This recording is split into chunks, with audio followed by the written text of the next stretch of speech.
जय श्री कृष्णा। हमारा चैनल आपका स्वागत करता है श्रीमद् भागवत गीता के पहले पाठ में। हरे कृष्ण कृष्ण कृष्ण हरे हरे। आज आपको सौभाग्य से भगवत गीता का ज्ञान प्राप्त करने का अवसर मिला है। भगवत गीता का पहला ज्ञान कहता है, मनुष्य को हमेशा अपने कर्म पर ध्यान लगाना चाहिए, न कि इस बात पर कि लोग क्या कहेंगे, लोग क्या सोचेंगे। क्योंकि जब हम इस बात की परवाह करते हैं कि लोग क्या सोचेंगे, तब हम अपना कार्य ठीक से नहीं कर पाते। एक बार एक सेब वाला बाजार में बैठकर सेब बेच रहा था। उसने अपने पीछे एक बोर्ड लगाया हुआ था जिस पर उसने चौक से लिख रखा था कि यहां ताजे सेब बेचे जाते हैं।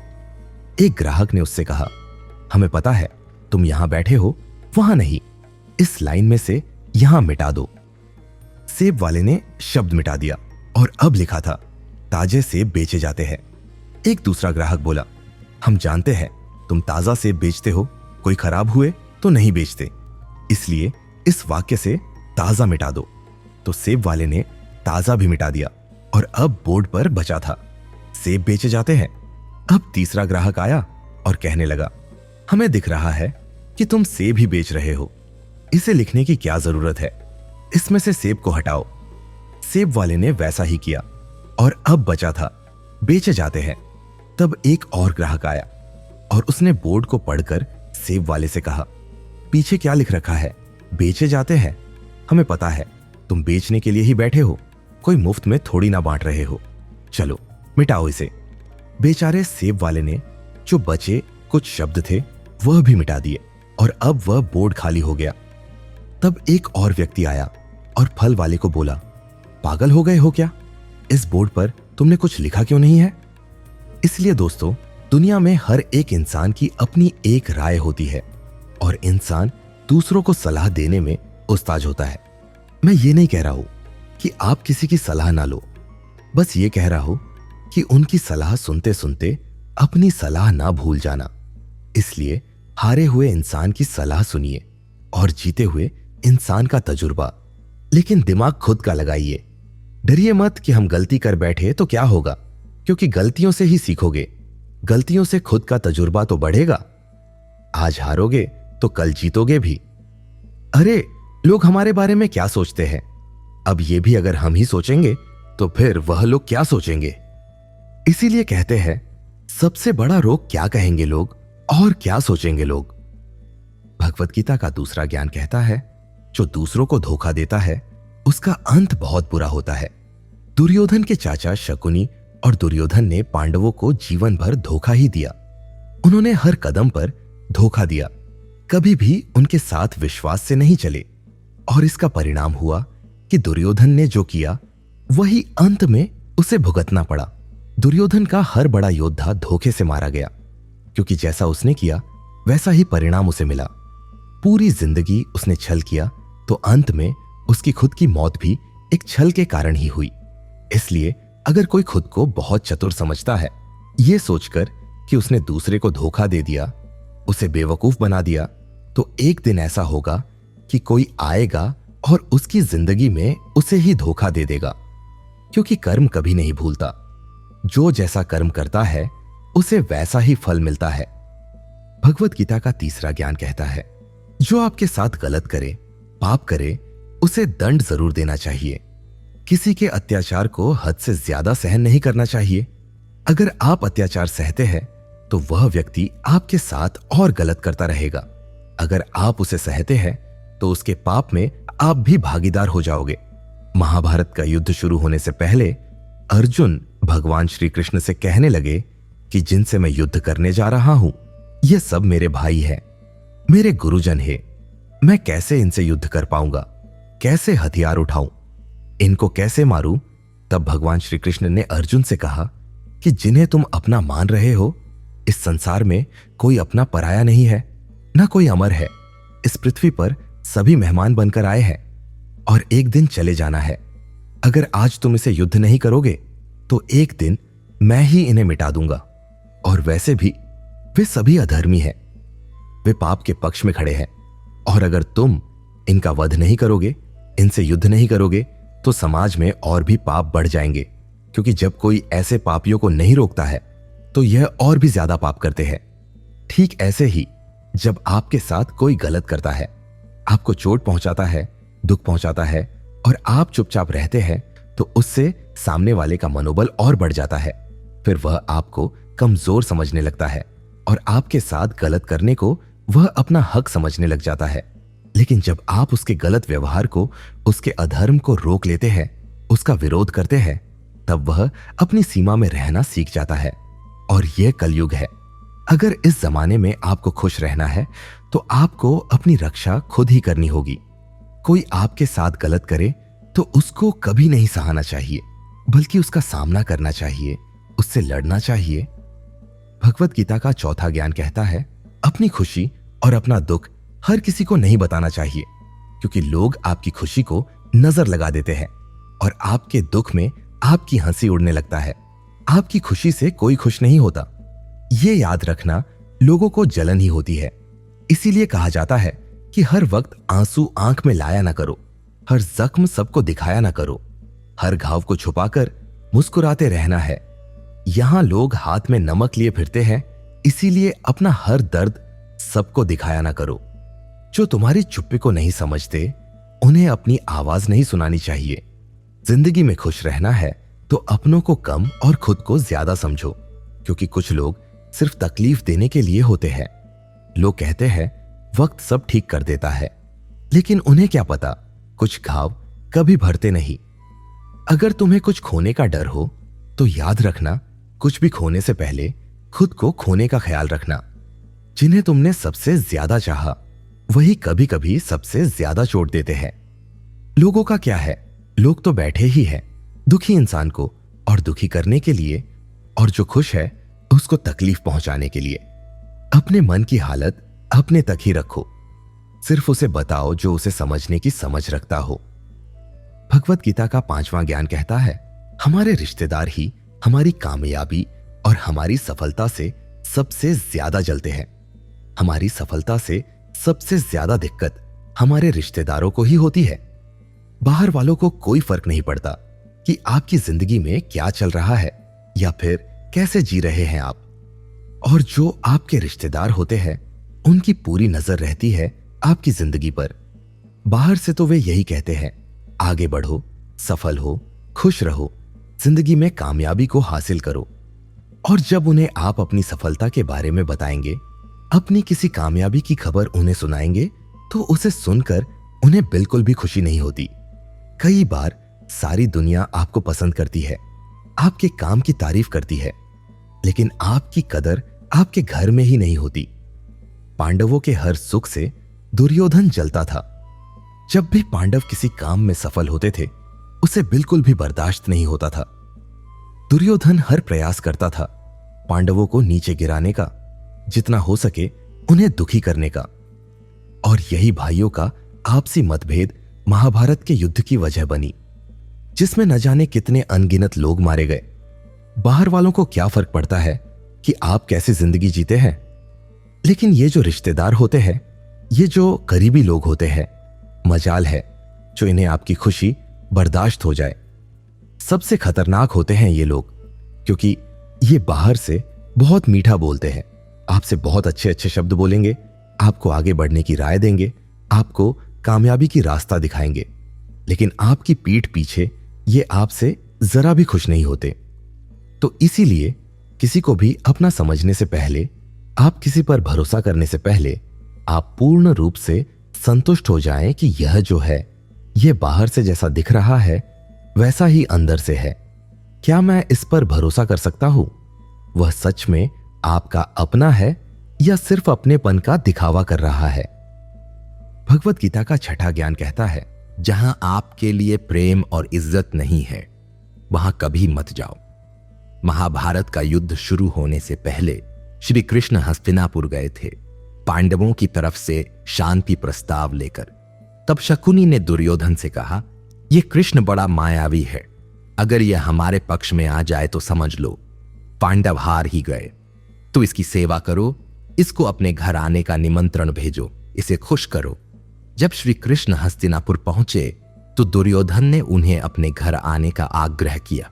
और श्री कृष्ण से कहा, आप मेरे घर में रहिए, मेरा आतिथ्य स्वीकार कीजिए, मेरे घर में भोजन कीजिए। तो श्री कृष्ण ने दुर्योधन से कहा कि दुर्योधन, इंसान को किसी के घर तभी भोजन करना चाहिए, तभी जाना चाहिए, या तो उससे बहुत प्रेम हो, या तो हमारे जीवन में कोई बहुत बड़ी आपत्ति आ गई हो। ना तो मेरी जिंदगी में कोई आपत्ति आई है और ना ही तुम्हारा मुझसे कोई प्रेम है, तो तुम्हारे घर तो मैं कभी नहीं आऊंगा। तुम मुझे अपने घर बुला रहे हो सिर्फ और सिर्फ अपना मतलब पूरा करने के लिए, और मतलबी लोगों के घर कभी नहीं जाना चाहिए। इससे हमको यह शिक्षा मिलती है कि जिसके दिल में आपके लिए प्रेम नहीं है, सम्मान नहीं है, वहां आपको कभी नहीं रहना चाहिए। आपको सिर्फ उसी जगह रहना चाहिए जहां आपकी कदर हो, आपको इज्जत मिले और जहां आपको प्रेम मिले। भगवत गीता का 7वां ज्ञान कहता है, अपने मन को शांत रखना सीखो, क्योंकि चंचल मन तुम्हें जिंदगी में कुछ नहीं दे सकता, बस दुख ही देगा। और एक शांत मन तुम्हें जिंदगी में सिर्फ प्रेम और सुख देगा। दुख और सुख ये दोनों ही एक शांत और चंचल मन के परिणाम होते हैं। चंचल मन दुख को जन्म देता है और शांत मन परम सुख को जन्म देता है। अपने मन में कभी भी शंका को जन्म मत लेने दो। ये शंकाएं गलत फहमियों का पहाड़ बनकर खड़ी हो जाती है, जिससे जीवन का सुख चैन छिन जाता है। इसीलिए श्री कृष्ण कहते हैं, मनुष्य को अपने मन को वश में रखना चाहिए। जो कोई व्यक्ति अपने मन को वश में कर लेता है, उसका मन उसका मित्र बन जाता है, और जो कोई अपने मन को वश में नहीं रख पाता, उसका मन उसका सबसे बड़ा शत्रु बन जाता है। भगवत गीता का 8वां ज्ञान कहता है, इंसान के दुख का सबसे बड़ा कारण है उसका मोह। मोह से अज्ञान आता है और जीवन में समस्याएं शुरू होने लगती हैं। महाभारत में धृतराष्ट्र को दुर्योधन से इतना मोह था कि वो अपने पुत्र को गलत काम करने से भी रोक नहीं सके। धृतराष्ट्र को पुत्र मोह की वजह से धर्म अधर्म का ज्ञान ही नहीं रहा और अंत में सब कुछ बर्बाद हो गया। महाभारत में श्री कृष्ण ने अर्जुन से कहा था, जब ज्ञान की धारा बहती है तो सबसे पहले मोह को नष्ट करती है। मोह को इसलिए नष्ट करती है क्योंकि मोह अज्ञान है। यूनान का सम्राट सिकंदर पूरी दुनिया को जीत लेना चाहता था। एक दिन एक नागा साधु ने सिकंदर से कहा, तू यह पूरी दुनिया जीत लेगा, उसके बाद क्या करेगा, क्योंकि इसके अलावा दूसरी कोई दुनिया है ही नहीं। इतना कहकर संत जोर जोर से हंसने लगा। संत की बातें सुनकर सिकंदर को निराशा होने लगी। सिकंदर ने संत से पूछा कि आप हंस क्यों रहे हैं? संत ने जवाब दिया कि तू पूरी दुनिया जीत लेगा। भगवत गीता का 9वां ज्ञान कहता है, तब भी तुझे निराशा ही मिलेगी, क्योंकि तू दुनिया को जीतने के मोह में बंधा है, जबकि मेरे पास कुछ भी नहीं है, लेकिन मैं हमेशा खुश रहूंगा क्योंकि मुझे किसी भी चीज का मोह नहीं है। सिकंदर में अभी दुनिया जीती नहीं थी, लेकिन अब संत की बातें सुनने के बाद दुनिया जीतने के विचार से ही वह निराश हो गया था, क्योंकि दुनिया जीतने के बाद कोई और मोह नहीं बचेगा। मोह की वजह से जीवन में दुख ही आते हैं। मोह घर परिवार से हो सकता है, सफलता का मोह हो सकता है, सुख सुविधा और मान सम्मान का मोह हो सकता है। जहां मोह रहेगा वहां दुख तो आएगा ही। मोह जब सफल होता है तो दुख मिलता है, और जब असफल होता है तब भी दुख ही मिलता है। श्री कृष्ण कहते हैं कि जब कोई मोह त्याग देता है तो उसे मेरी कृपा मिल जाती है। मोह रहित व्यक्ति परम आनंद प्राप्त करता है। इसीलिए मोह का त्याग करना चाहिए और जो हमारे पास है उसी में संतुष्ट रहना चाहिए। ज्यादा पाने का मोह रहेगा तो दुख मिलना तय है। भगवत गीता का 10वां ज्ञान कहता है, दूसरों का सहारा लेना छोड़ दो। तुम्हारे मन की सबसे बड़ी कमजोरी यही है कि तुम दूसरों में अपना सहारा ढूंढते हो, और यही तुम्हें सबसे ज्यादा कमजोर बना देता है। इससे तुम्हारा आत्मविश्वास खत्म सा हो जाता है।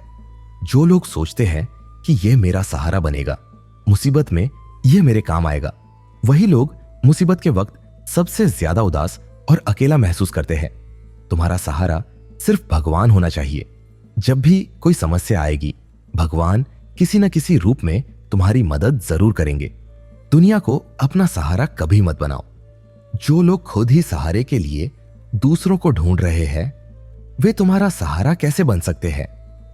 इसलिए तुम्हारा सहारा दुनिया नहीं, भगवान होना चाहिए।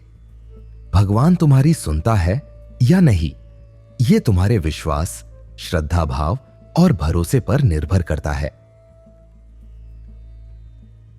आप कभी वह मत करो जो सभी लोग कहते हैं, बल्कि आप वह करो जो आपके लिए सही है।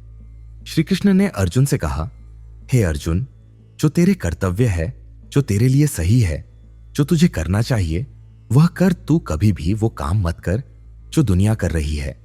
क्योंकि युद्ध के समय अर्जुन श्री कृष्ण से कहने लगे कि ऐसे भयंकर युद्ध में पड़ने से अच्छा है कि मैं सन्यासी बन जाऊं।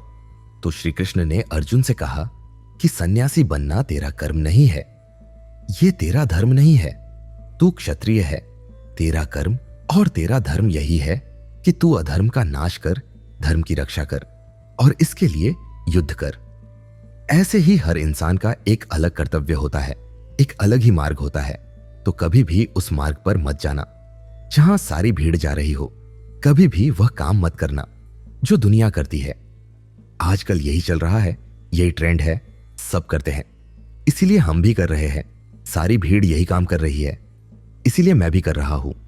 अगर आप वो करोगे जो भीड़ कर रही है, तो आप भी उसी भीड़ में कहीं खो जाओगे। लेकिन वहीं अगर आप वह करोगे जो आपके लिए सही है, जो आपकी प्रतिभा है, तो दुनिया की भीड़ में भी आप सबसे अलग नजर आओगे।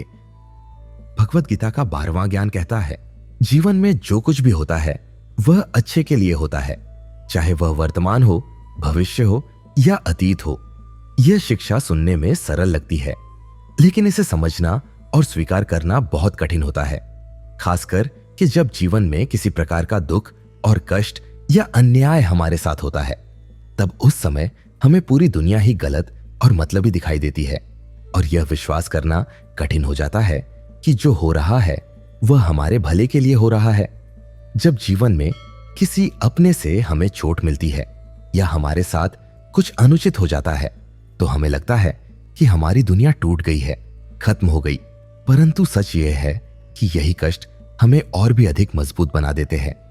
ये कठिनाइयां हमें जीवन के सत्य से रूबरू कराती है और हमें यह दिखाती है कि कौन हमारा अपना है और कौन पराया और कौन सच्चा मित्र है। यह स्थिति उस बच्चे की तरह होती है जिसे उसकी मां कड़वी दवाई पिलाती है। बच्चे को वह दवाई बिल्कुल पसंद नहीं आती, लेकिन वह दवाई उसकी बीमारी को खत्म कर देती है। वैसे ही जीवन के कठिन अनुभव हमें सिखाते हैं, चाहे उस वक्त वह अनुभव कड़वा क्यों न लगे। वास्तव में हम उसी को सच मानकर जीते हैं जितना हमारी समझ है और जितना हमें दिखाया या बताया गया है। लेकिन सच्चाई तब तक पूरी तरह समझ नहीं आती जब तक कि हम खुद उस दुख से नहीं गुजरते। यह शिक्षा हमें समझाती है कि जीवन की हर घटना, चाहे वह सुखद हो या दुखद, किसी न किसी उद्देश्य के साथ आती है और उस उद्देश्य को समझने के लिए हमें धैर्य और विश्वास बनाए रखना चाहिए। जय श्री कृष्णा। मिलते हैं आपसे नेक्स्ट पार्ट में।